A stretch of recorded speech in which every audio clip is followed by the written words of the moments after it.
Journey of She. Hi, and welcome to Journey of She. I'm Tracy, and today I sit here. I'm not too sure which way we're going to go. I guess there's a little bit of moments of having a lot of structure, and moments of just sort of blowing with the wind. And it's hard to sort of establish the balance in between. You know, when you've got control over things, it's easier in a degree. There's less uncertainty, there's less unpredictability. But when we have a grip on everything, then we can see all the balls, we can see what we've got going and coming, and there is a level of calmness in control. And then on the other side is a lack of control, not necessarily in a bad way, but just a quiet understanding or acceptance of what will be, and I will find my way. It's really a juggle between the two, because I find in times of my life I've got a lot of control, a lot of to-do lists, I've got a process, I can see what's coming, and it makes me feel good, but it also I think makes me feel stiff. And then on the other side is just wanting to be alive and gentle and flow, and that also feels really good. And there is on that element, this unknowing, and that's scary, right? It's scary not to know what the future brings. I recently had my husband was traveling for work overseas, and it was really hard to obviously sit at this desk managing 2 kids, and I just didn't find a lot of time. I also felt like my body was really in a lot of anxiety. I think I dropped in at the airport, and on my way home, I literally felt my stomach. I didn't feel like I wanted to eat. I just was like, oh my gosh, it all sits on me. It's just me. I've got no family. Yes, I've got a growing community of support around me, but the people also have families, and they're also busy, and it's really hard to ask for help. Maybe it's harder to accept that you need help. And I really felt like I went inwards because I was in this sort of survival mode, and it felt sort of sad to be counting down the days. It was like, oh my gosh, another day gone, 9 more to go, 8 more to go. Okay, we can do this. We're halfway. And I felt like maybe after, day 9, I was like, it's okay. We're okay. I'm looking up and it's all right. But it was really difficult because I think at the beginning I was trying to control everything, and what have we got planned? How are we going to keep everyone occupied? How am I going to get to do everything? And then it was sort of stepping back and being like, oh, okay, let's just go with it, maybe, and it was quite a trying time. And I've had a traveling spouse for the last 5-6 years, and this is the first time I've done it with 2 kids as opposed to 1, and it definitely had its ups and downs.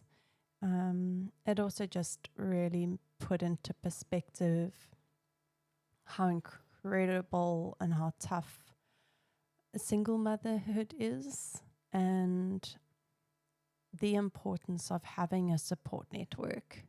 I think also sharing our struggles. I really appreciate the other woman that came into my life over the course of the last 2 weeks to check in and to just be there as a comfort and to get me out of the house, because I think you go into this stealth mode of protection, and sometimes you got to push yourself to go out. Sometimes it works out, sometimes it doesn't, but it's about sort of looking forward and now being on the other side of that. I'm looking up and sort of saying, what now? What next? What am I supposed to be doing? Where am I going? What's my plan? And I've been really trying hard over the last year and a half to, lean into trusting the universal alignment for my life. And it's challenging because it's not necessarily fitting into the norm. What does that actually also leads to finding like-minded people that are on a similar journey, and that helps tremendously. But it's hard to know what lays ahead. And it's not a matter of finding your way out. It's almost a matter of finding your way in. It's this quest towards oneness and enlightenment and aligning with the future versions of ourselves again and again. But then it's also school runs, sandwiches, rents, electricity, like the life pressures of life. And it's such a balancing act. I ran into a friend over the weekend who had really gone on such an amazing spiritual journey. And the hard part, like my question to her was, how are you adjusting back into society and life and being a mom and a wife and all these other things. And that was the struggle, is that with enlightenment and with self-exploration, it's like this euphoric feeling of understanding what life is about. And then we still have this societal norm, which, is changing and adapting all the time. But it's there. And, how do we work in a meaningful way? How do we do what we love? How do we find working with people that make it worth your time and your energy? Because you start realizing that you've only got so much of it. And where do you want to share it and give it? We've spoken about the tides. These tides that are coming in and going out, and those set of waves that repeat their continuous crashing for eternity. Sometimes they're larger, and sometimes they're smaller, and sometimes they're faster, and sometimes they're slower. But they are forever in motion. I've got my baby boy in between. Obviously, he's woken up in the 9 minutes of podcast. This is the journey of she. This is it. It's trying to find time for the things that matter, or the things that are speaking to me to share. But then also the realization that, my time is not my own right now. Not forever, but right now. Yeah. Parker, maybe he'll be a professional podcaster one day. But, we've spoken about these cycles, and once we, I think, understand or accept these cycles from the moons and the planets and the stars, We can find comfort in knowing that we can find our way back to ourselves once more. Nothing is as permanent as we once thought, and we are never stuck in a bad space forever. Despite at the time feeling the opposite, I felt in such a, when you just think, get me out of here, like how am I going to get out of this? And there is a comfort in understanding the spiral aspect of your soul and knowing that inevitably you will return to yourself. However, that self has had more experiences and more knowledge now. Quite possibly it is not finding the way back to yourself at all. It is about finding the way forward to your future you. In finding the way forward, we need to stop and find sanctuary in where we are, knowing that it is temporary. A time to go inward and close your eyes and see within, and to accept all that you are. We have been and will become. They are all the same she, yet they have their own time and space to shine and be front and center. What has helped me return to peace, stillness, is yoga, is moving meditation in any shape and form. It's breath work, for whatever I can get, even if it's, a 5-minute bath or a 10-minute podcast.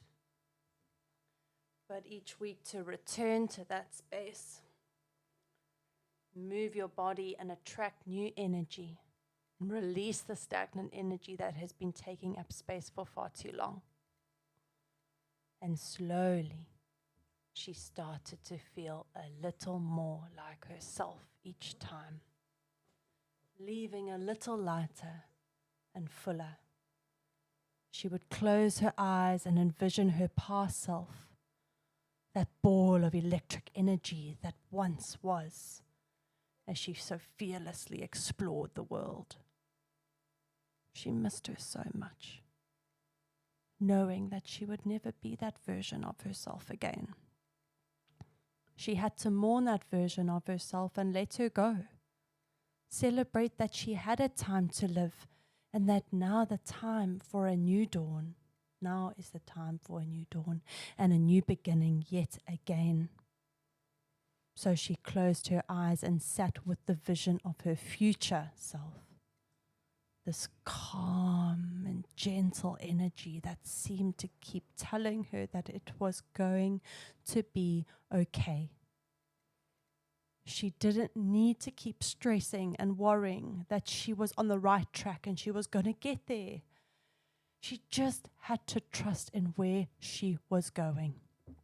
She had to begin to start enjoying where she was just as much.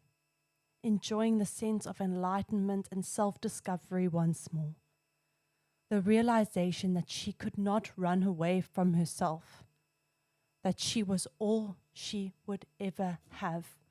And in accepting this moment in time was necessary in the transformation of herself. And this is where her healing began. And she was able to be present whilst optimistic for her future.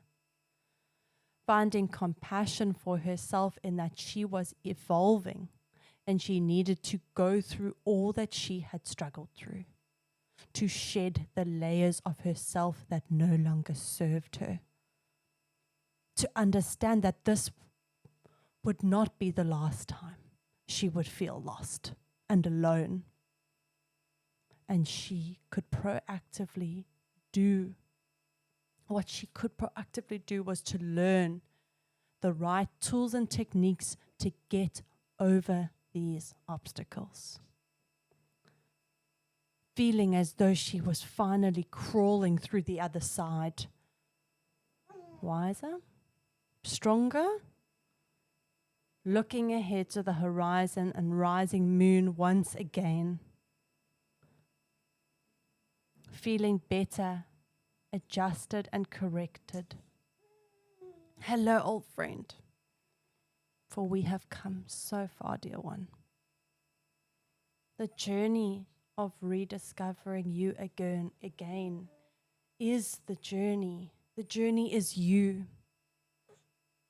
And this is all it was ever about. At its naked core was the discovery of finding herself through the experiences of her life. I hope you have a beautiful day. Please like and comment and share. That's the journey of she. Journey of she.